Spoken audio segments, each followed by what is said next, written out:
Hi guys, my name is Israel, and I'm here to talk to you about why I went vegan and why I eat veggies and great self-sustaining food in my daily life. Okay, and I'm gonna teach you guys a little bit about why you should do the same. Okay, now imagine a world where meat is no longer an option. Okay? Only veggies, and this will happen overnight. Okay, most of you might think, this is far fetched, right? But it's not as far fetched as we think it is. With air pollution being so high, us not self sustaining, our farms aren't self sustaining. They're using chemicals and they're putting chemicals in these types of foods that we love so much. These high processed, going into In-N-Out, McDonald's, all it is chemicals. Okay? If we see things like, farmer using pesticides and, we shrug it off. We like, don't even think about it. But why? What are those chemicals? That's the question I have. And once I found out that we have so many options available to us and so many resources and tools that it's almost idiotic to eat meat. Like there's no point to it at all. Our society doesn't need it. We can live without it and become self-sustaining and take a step back and realize that we are a cancer to this world. Okay? By the chemicals that we are producing and pumping into our rivers. We see it all the time. Okay. Now PETA, obviously PETA's number one, right? What if, PETA likes animals? What if somebody came in here, right, and said, you know what, Mr. Bear, you look kind of tasty. And they took you and your family and ate you. That would be horrible. Why? Because I'm seeing you right here in front of me. Right? And that's the problem, If we see it happening, right, of course we're going to condemn it. We're going to be like, oh no, that's not a great thing. But PETA actually gives us an insight. And even in their website, I went to their website, and they show many different plant-based options that you can take in order to satisfy your hunger, your wants, your needs. They have all kinds of options, like vegan cheese. I know it doesn't sound the best ever, but it beats losing a leg, doesn't it? Okay, so plant-based options are something that should be celebrated, right? Some of you might even say, well, you know what, that sounds good and everything, but I don't want to give up meat. And my answer to that is, how do you think the cow or the chicken that's on your plate feels? You think it wants to be eaten? You didn't think it tried to run away? But the food industry has involved us in this, oh, it's great, it's grass-fed, it's all grain. And of course, they're going to say that. Because it's in their best interest, When was the last time you saw an apple being advertised as healthy? It doesn't need to be, right? It doesn't need to be. Because you already know that it's healthy. You know it grows on a tree.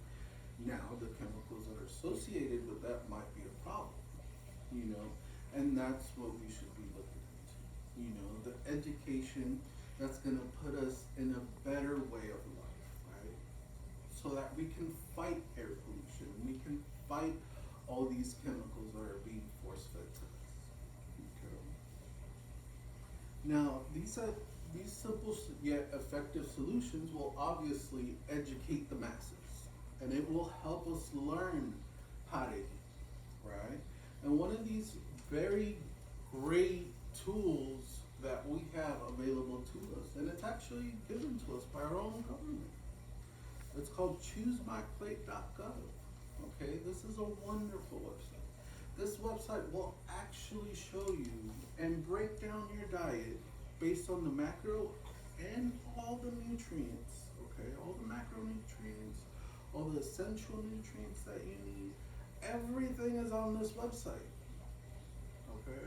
It will show you what you are consuming on a daily basis, weekly basis, and it will show what you are being, not having on your diet. So if, for example, you need more vitamin C, it might tell you eat more oranges. Of course, most people will see this. Well, my government's just trying to control what I consume on a daily basis. And this is simply not true because it goes off by guidelines, for example, like whole grain diets and stuff like that. Things that we should be eating naturally, right? If it doesn't grow, it's probably not good for you, right? Now, providing self-sustaining meals, everybody might say, you know what, Israel, but that's hard. How do I do that? And I'm asking you, how do you do that? Now imagine that you've been a vegan, right, for 2 years, and all the food scraps, right, from veggies, right, because it's vegan diet, so it's mostly veggies. So that veggie scrap, you can actually compost, right, and have access to living soil in your own backyard. Okay, that will change drastically the way you eat. If you have most of the veggies grown in your backyard, that's groceries right there. You don't need to go to the store.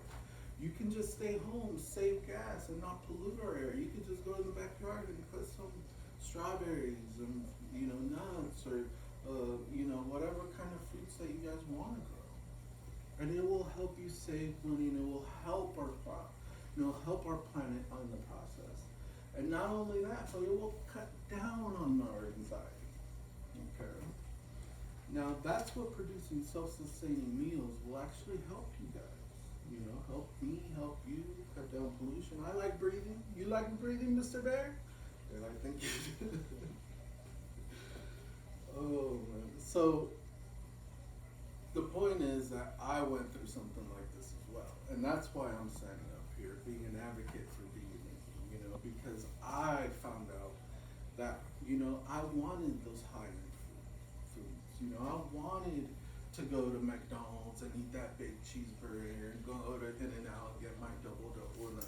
And I found out that it wasn't the meat that I was craving. It was actually the chemicals within the meat that I was craving, because my taste has changed to wanting more fruits and veggies and high processed and high deficit, high caloric, fatty meats and that are processed. And that's what I was craving. And that totally changed my life as soon as I found out. And I implore you to do the same. Even BBC News, okay, came out with a report that says, a major report on land use and climate change, okay, West high consumption of meat and dairy produce is fueling global warming, okay? So I'm leaving you with that, and